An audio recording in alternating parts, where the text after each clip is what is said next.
말씀을 듣기 전에 눈으로만 인사하는 옆에 있는 사람이랑 눈으로만 마주치면서 인사하는 교제 시간 갖겠습니다. 네, 반갑습니다. 예, 네, 여러분, 예, 반갑습니다. 여러분, 김은국의 순교자라는 소설을 읽어보셨습니까? 리처드 김이라는 한국계 미국인 소설가가 쓴 소설입니다. 김은국은 한국 전쟁 후에, 한국 전쟁 당시에 한 목사의 이야기를 담은 소설을 쓰게 됩니다. 그 소설 이름이, 그 소설의 책 제목이 순교자라는 그런 소설입니다. 그는 사실 이 소설을 한국계 미국인이기 때문에 영어로 써서 1964년에 발표를 했습니다. 그래서 1965년에는 이 책이 내셔널 북 어워드에 최종 심사에 올랐고, 또 20주 연속해서 미국 베스트셀러가 되면서 사실상은 20개의 언어로 번역되어 출판이 되기도 하고 노벨 문학상의 후보에 오르기도 했던 유명한 소설입니다. 이 소설에 대한 그 복잡한 구조 이런 것을 다 내려놓고 간단한 줄거리만 여러분들에게 이야기를 해드리면, 기본 줄거리는 이렇습니다. 이제 평양에서 우리 국군이 다시 평양으로 이렇게 올라가게 돼서 국군이 평양까지 갔을 때 거기에서 한 사건에 대한 진상을 조사하게 됩니다. 그 진상 사건에 대한 내용이 뭐냐면, 아까 말씀드렸던 것처럼 이 북한의 평양에 14명의 목사들이 있었는데 12명이 순교하게 되고 나머지 2명이 살아남게 되는, 그러니까 순교하게 된다는 것은 북한군에 의해서 12명이 처형이 되고 2명의 목사가 살아남게 되는 그런 사건이 발생하게 됩니다. 그 살아남게 된 목사는 신목사와 한목사라고 합니다. 다행히 이 목사는 아니에요. 그래서 12명의 목사들이 처형을 당하고 2명의 목사가 생존자로 살아남게 됐는데, 어떻게 되는 과정인지, 한 목사는 신문 과정에서, 그러니까 북한군의 신문 과정에서 정신 이상자가 되고, 그리고 또 그렇게 정신 이상자가 돼서 살아남았고, 신목사는 살아남은 또 하나의 목사가 되는 신목사는 어찌된 일인지 그렇게 말수가 없어지는, 말수가 그렇게 많지 않게 되는 그런 상황에 있게 됩니다. 그래서 한편 이 살아남은 이 두 목사에 대해서 평양에 있는 또 그 교인들은 이 사람들이, 이 두 목사가 빨갱이고 또 스파이라고, 또 다른 목사들을 팔아 넘겼다고 그렇게 비난하고, 그리고 그들을 아주 그 공동체에서 제외시켜버리는, 그 공동체에서 그림자 취급을 해버리는, 일종의 박해를 해버리는, 그리고 순교당한 12명의 그 목사들을 추앙하는 그런 일들이 벌어지는 그런 상황입니다. 그런 상황에서 그 진상조사를 해서 순교한 12명의 그 목사들을 추앙하는, 그리고 또 그것에 대한 어떤 그 장려를 시키면서 축제를 준비하는 과정 속에 진상을 조사하게 되는 그 내용이 바로 이 순교자의 내용입니다. 그런데 진실을 조사하다 보니 특별한 일들이 벌어집니다. 그 진실을 조사하는 과정에서 14명의 목사를 취조했던, 그들을 고문했던 북한군 최소자가 국군의 포로가 돼서 이 사건에 대해서 진상을 밝히게 되는데, 놀라운 그리고 또 충격적인 일을 알게 됩니다. 우선 순교자라고 그렇게 굳게 믿었던 총살당한 12명의 순교자는 사실상 순교자가 아니었습니다.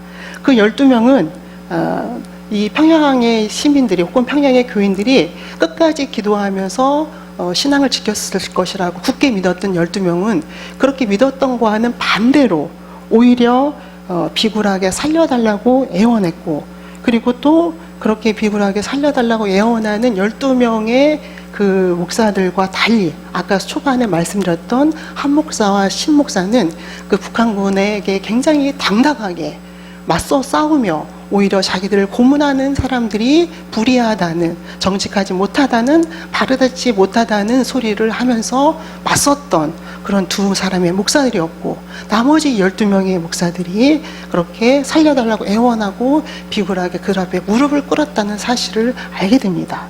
그들을 취재하던 이 북한군의 간부가 이런 14명의 목사들의 모습을 보면서 오히려 12명을 처형하게 되고, 그게 꿋꿋하게 기세로 또 신앙을 지켰던 두 목사를 살려주는 그런 일이 있었다는 것을 알게 됩니다.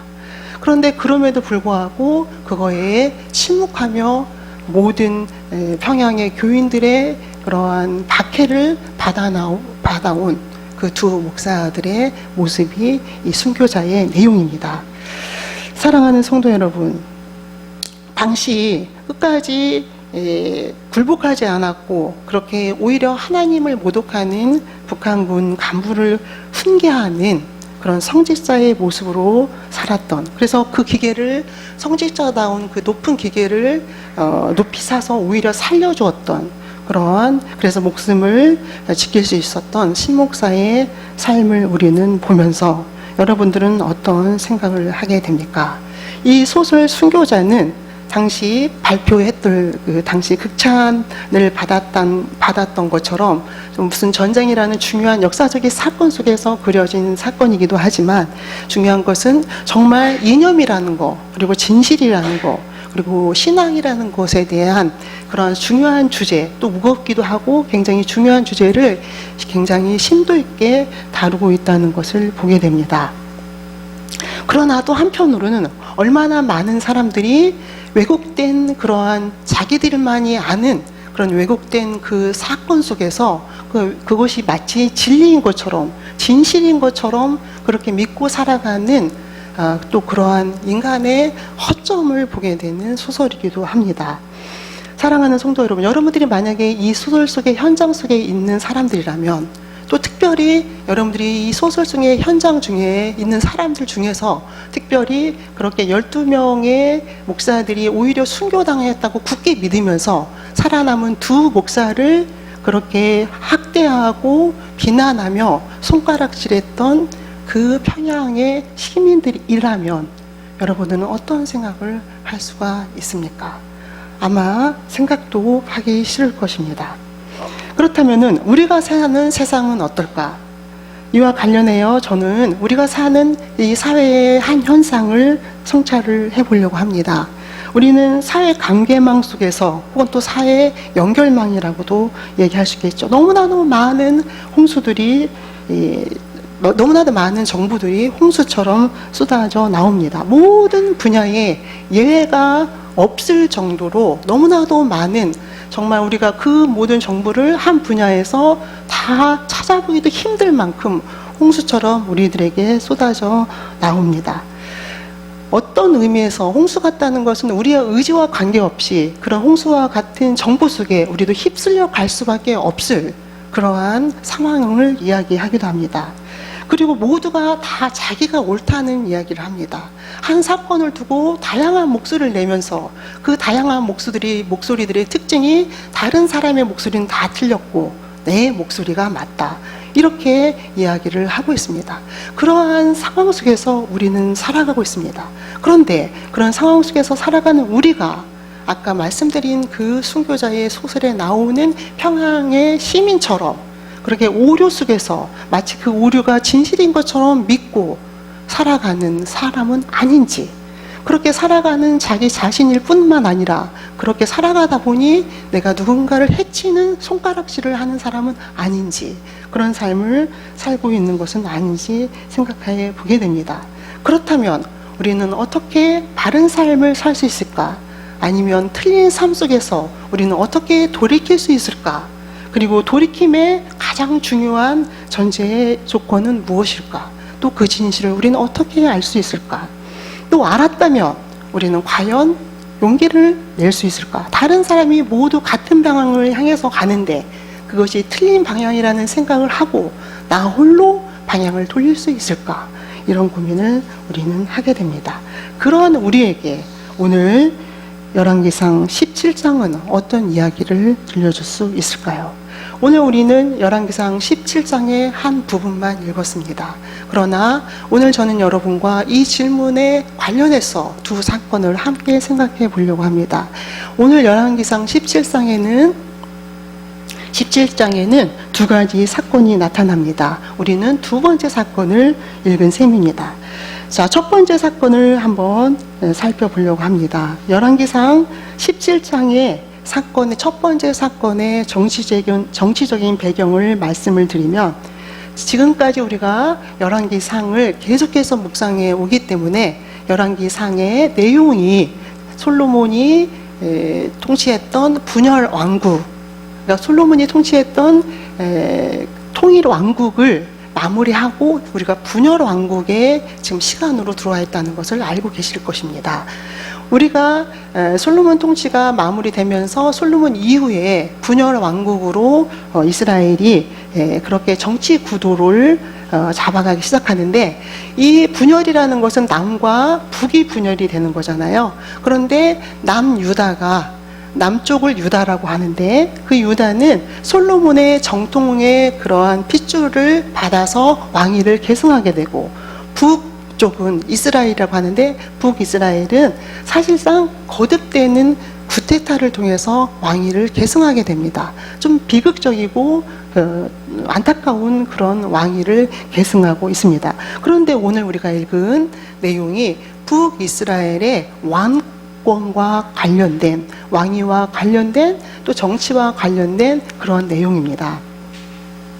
북이스라엘은 보면은 지금 오늘 우리가 읽는 본문의 중요한 왕은 아합이라는 왕이 주인공입니다. 그런데 이 아합이라는 왕의 앞에 있었던 선친이 오므리라는 왕이에요.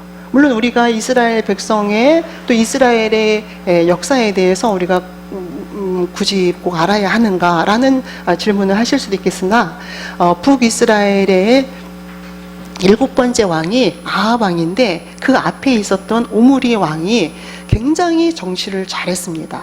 그래서 정말 정치, 문화, 또 이런 신앙 부분은 아니지만 정치나 문화나 경제나 군사나 그런 부분에서 굉장히 아주 강력한 정치를 펼쳤기 때문에 고대 근동에 굉장히 유명한, 이름을 날린 그런 왕이기도 하고, 이 오므리라는 말 자체가 오므리라는 왕의 이름임에도 불구하고 고대 근동의 주변 나라에서는 마치 북이스라엘의 왕의 이름을 오므리라고 부를 정도로 이 오므리 왕권이 굉장히 북이스라엘에서 장기간에 통치도 했지만, 아까 말씀드린 것처럼 정치나 경제나 문화나 군사나 이런 부분에서 탄탄한 그런 구조를 갖추었던 왕조이기도 합니다.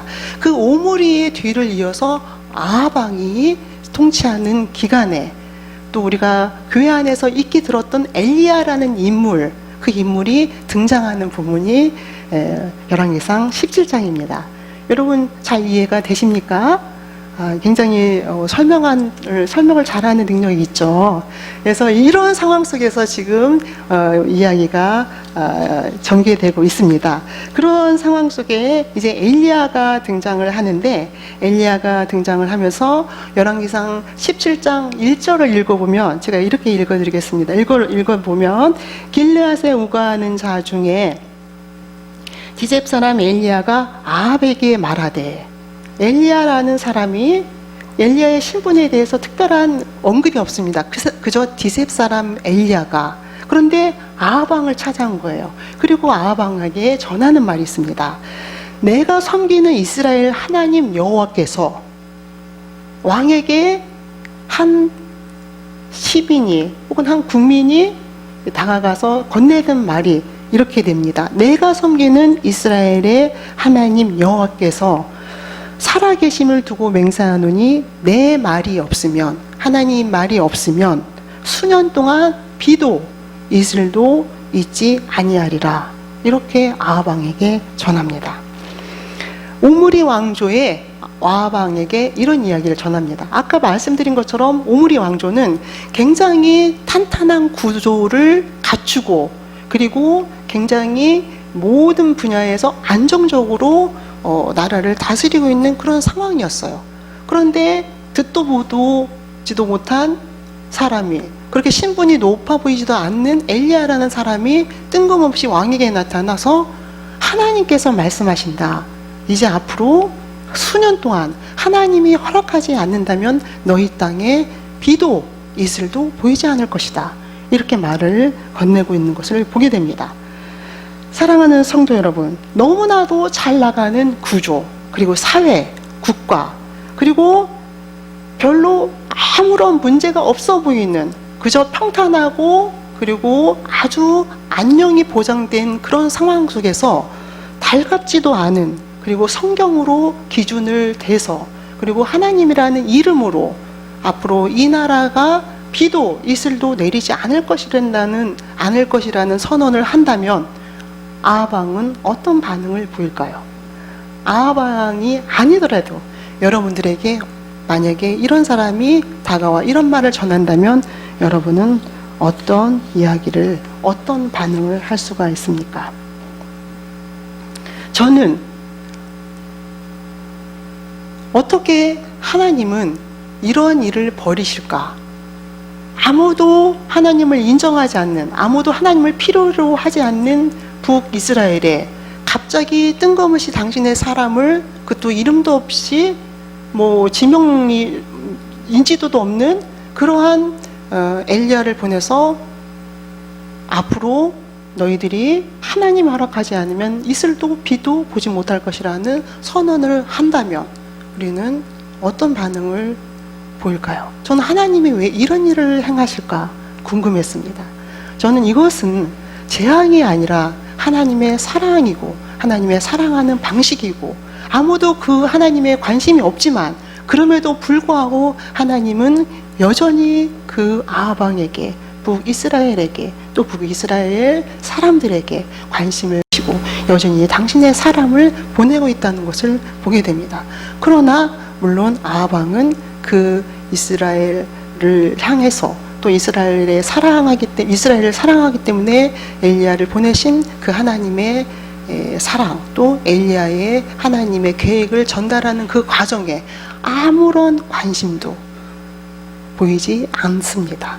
그렇다면 이렇게 이제 엘리야와 아합 왕의 관계는 사건이 종료가 됩니다. 물론 그 뒷부분에 계속되지만. 그렇다면 우리는 이제 두 번째 사건으로 가볼 수가 있습니다. 두 번째 사건은 사르밧 과부에 관한 사건입니다. 엘리야가 전한 하나님의 말씀대로 북이스라엘은 혹독한 가뭄이 시작이 되었습니다.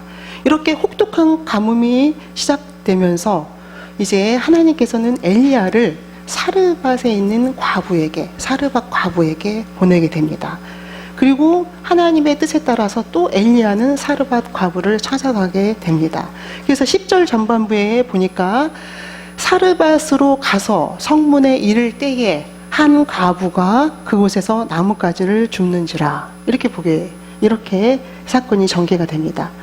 이제 사르밧에 가보니 한 과부가 나뭇가지를 줍고 있었어요. 그러한 여인에게 엘리야가 말을 던집니다. 나에게 물 좀 가져다 주오. 이렇게 말을 던지는 그 엘리야를 힐끔 본 사르밧 과부는 물을 가져다 주지. 물을 가져다 주려고 돌아서는 그 사르밧 뒤통수를 향해서 엘리야가 또 하는 말이 있습니다. 어떤 얘기를 전하고 있습니까? 11절에 보니까 그가 가지러 갈 때에 엘리야가 그를 불러 이르되 청하건대 내 손에 떡 한 조각을 내게로 가져오라. 아까 물을 달라고 해서 물 정도는 줄 수 있겠다 싶어서 돌아가는 그 사르밧 과부를 향해서 이제 떡을 달라는 얘기를 하고 있는 엘리야를 보게 됩니다. 이쯤 돼서는 사르밧 과부가 더 이상 엘리야의 요청에 순순히 수긍할 수가 없습니다. 그래서 12절에 보면은 이렇게 이야기합니다. 이런 엘리야의 요청에 사르밧 과부는 이렇게 말합니다. 당신의 하나님 여호와께서 살아계심을 두고 맹세하노니 나는 떡도 없고 다만 내가 갖고 있는 것은 통에 가루 한 움큼과 병에 기름 조금이 있다.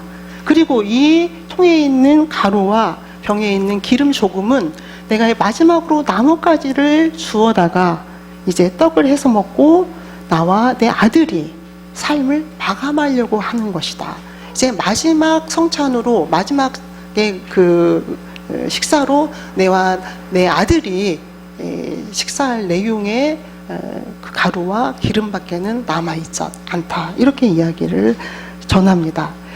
자신의 마음속에 정말 비극적인 계획을, 정말 너무나도 비극적이고 너무나도 안타까운 계획을 아무런 부끄러움도 없이 안타까움도 없이 그저 삶을 포기하는 한 여인의 그런 넋두리처럼 그렇게 말을 뱉어내는 사르밧 과부를 보게 됩니다.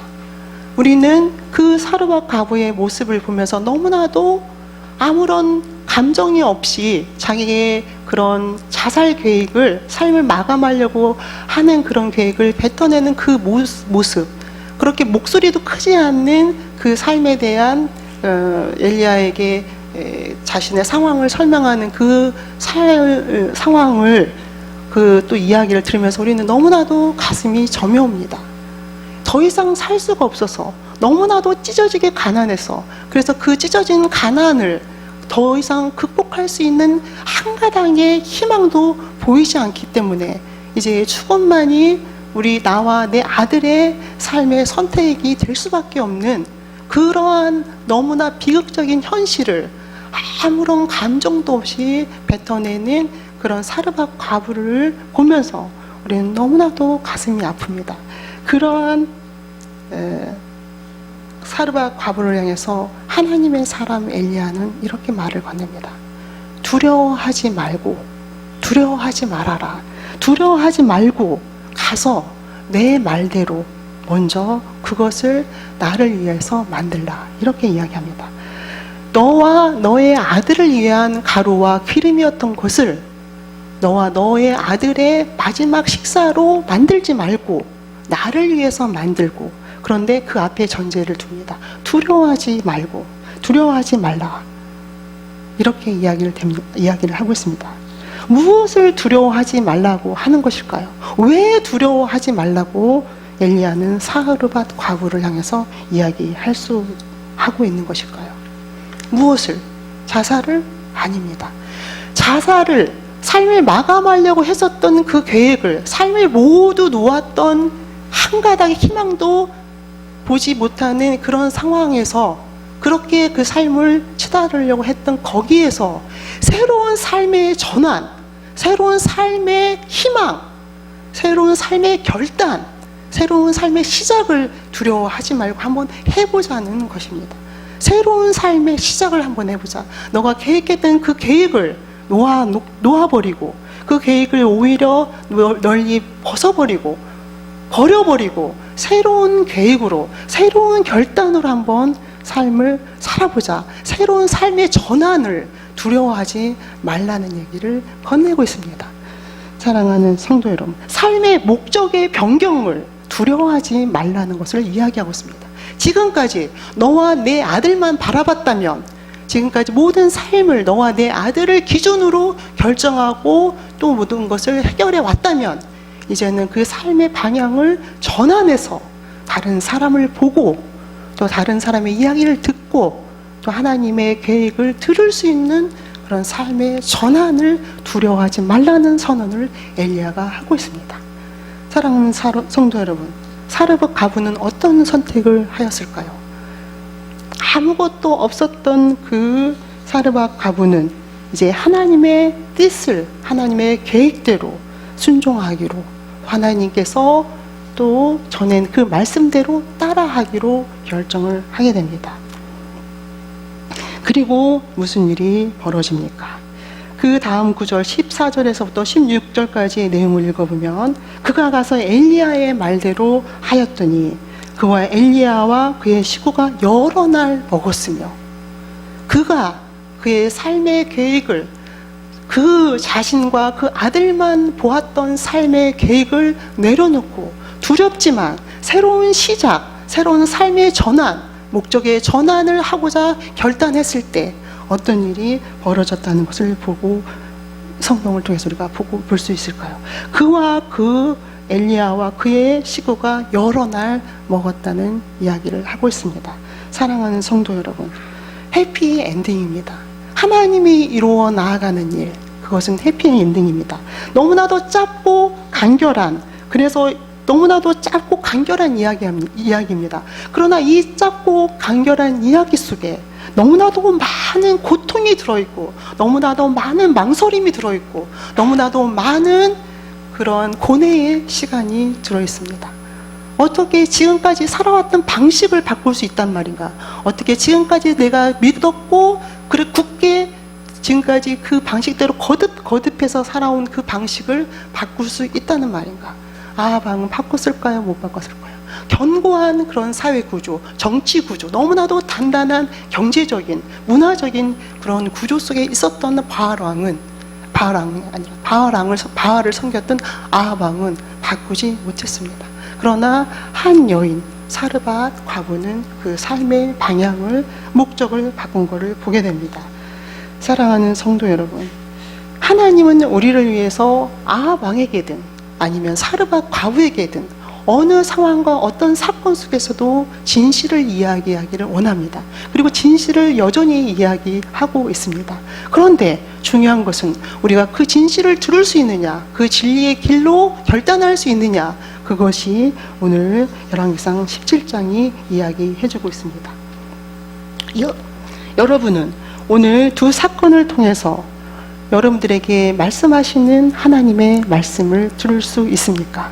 무엇보다도 우리는 어느 순간에 우리도 모르는 사이에 홍수처럼 밀려오는 많은 정보와 또 지식과 또 자료들을 통해서 진실이 아닌 혹은 진리가 아닌 길에 몸을 담을 수도 있다는 것을 우리는 알아야 합니다.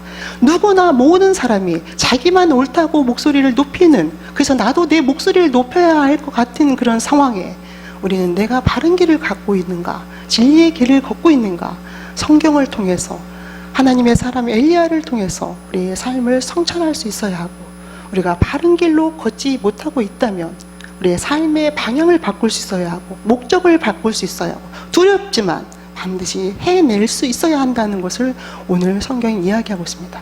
그것이 바로 진리의 길이고 안전한 길이고 또 하나님께서 우리와 함께하는 또 길이라는 것을 이야기하고 있습니다. 예레미야서 29장 11절에서는 이렇게 이야기하고 있습니다. 나 여호와가 말하노라, 너희를 향한 나의 생각은 내가 하나니 재앙이 아니라 평안이라. 하나님이 우리를 향해서 주시고 싶은 생각, 또 길, 그것은 평안이고 그리고 진리이고 진실이고 안전이라는 것을 이야기하고 있습니다. 그렇게 그분이 말씀하시는, 그분이 제시하는 그 길을 걸어갈 수 있는 여러분이 되시기를 축원합니다. 기도하시겠습니다.